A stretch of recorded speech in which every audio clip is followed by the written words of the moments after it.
Alright, so let's take a quick review of the results. So earlier we added a to the absolute value of x, and we saw that the graph was translated a units up, and so the vertex from 0, 0 has been moved to 0a. And then when you subtract a number from the absolute value of x, the graph was translated b units down, and so the vertex was at 0, negative b. When you add a constant number to x before you get the absolute value of x, absolute value of the sum, the graph was translated c units to the left, so the vertex was now at negative c, 0. But when you subtracted a number from x, then you get the absolute value. The graph was translated d units to the right, and the vertex of the graph was at d0.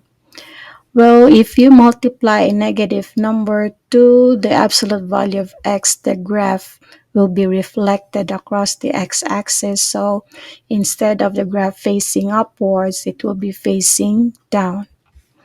Okay, so let's have two more transformations. That is, one, when you multiply a number to the absolute value of x, and let's be particular, our a here, the number you multiply to the absolute value of x will be greater than 1. So meaning you have 1.5, 2, and so on. And the other situation would be when a is less than 1, of course, greater than 0. Okay, so what would be the result? All right, so now we're going to investigate what happens to the graph if we multiply a number greater than 1 to the absolute value of x. So let's say we have 2 times the absolute value of x.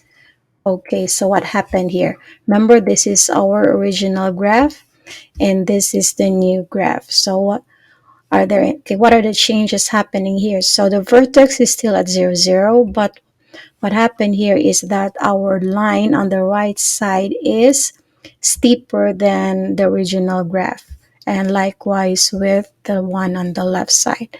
So that means if you multiply a number greater than 1 to the absolute value of x, the lines of the graph would become steeper. Let's see if that would work with this.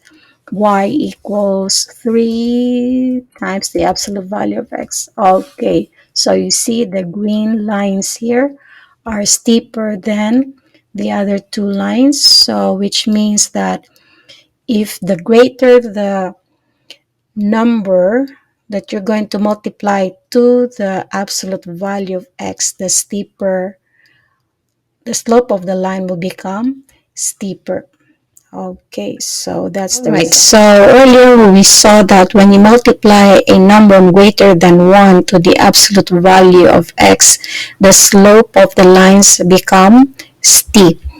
Okay, so what about if if the number is less than 1, but of course greater than 0? So let's say 1 equals, let's say, 9/10 times the absolute value of x. What happened? So take note, the blue graph is the original, and the purple is the new line graphs rather.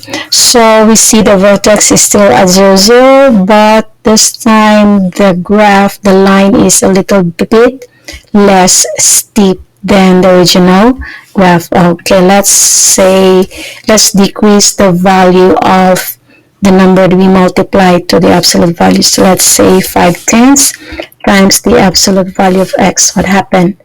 So we see that the line here is getting less steep than the original graph.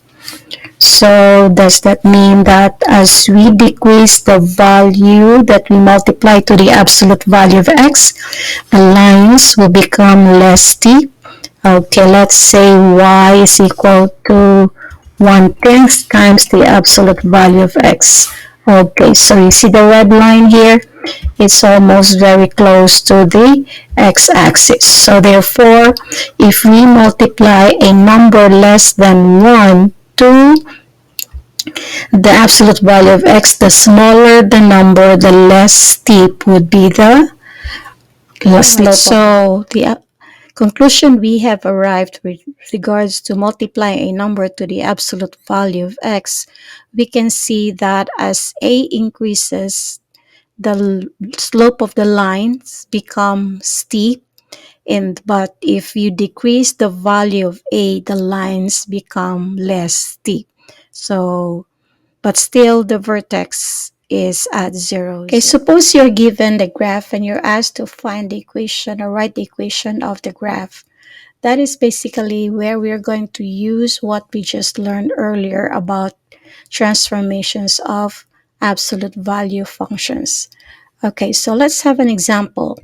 Let's say you have this graph and we can see that it's like a V and looks like an absolute value function. However, looking at the vertex is not at the origin. It is at 0, 5, and then we can see that the right side of the function has a slope of 1, the left side has a slope of -1. So looks like this graph is a transformation of the absolute value function. So let's take a look at the vertex. So the vertex of this graph is at the x value is 0 and the y value is 5. So this is the result of um, moving or translating the graph 5 units up. So therefore, our equation would be y equals, or you can use f of x, equals the absolute value of x, then that would be plus 5. Okay, so remember that's how we get to push or translate this graph 5 units up by adding 5 units to the absolute value of x. Okay, let's have another example. Let's say we have this graph. This again looks like an absolute value graph, but it's being translated to the right of the origin along the x-axis. So the vertex is at um, 5, oh no, that is 6, 0. All right. And we know that the graph will be translated horizontally to the right if the absolute value, or no, the x will first have to be subtracted, right? Subtracted by a certain number, and that number is 6. So the equation of this graph is y is equal to the absolute value of x, but before you get to close the other side, you have to subtract 6 first, then the other side of the absolute value sign. So this graph is the graph of the equation y equals the absolute value of quantity x minus 6.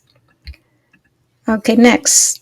We have a graph here which is translated to the left of the origin, that the vertex is now at -6, 0. And you know that we can translate the absolute value function to the left by adding 6, or adding 6 to x. Okay, so y would be equal to, okay, you have the absolute value sign, but then you need to add 6 first, then you have the other symbol of the absolute value. So for this graph, it's the graph of y equals the absolute value of x plus 6. Okay, then lastly, you have this graph here. So for this graph, the vertex is, okay, not along or not on one of the axes. It is at, okay, this is at 3, 4. 3, 4. So which means First, to get to 3x, okay, to get to this part, you need to translate the, what do you call this, the graph 3 units to the right, which means we need to subtract x by 3, and then to move up, we'll have to add 4 because our y is at y equals 4. So therefore, the equation of this graph is y equals the absolute value of x minus 3 plus 4.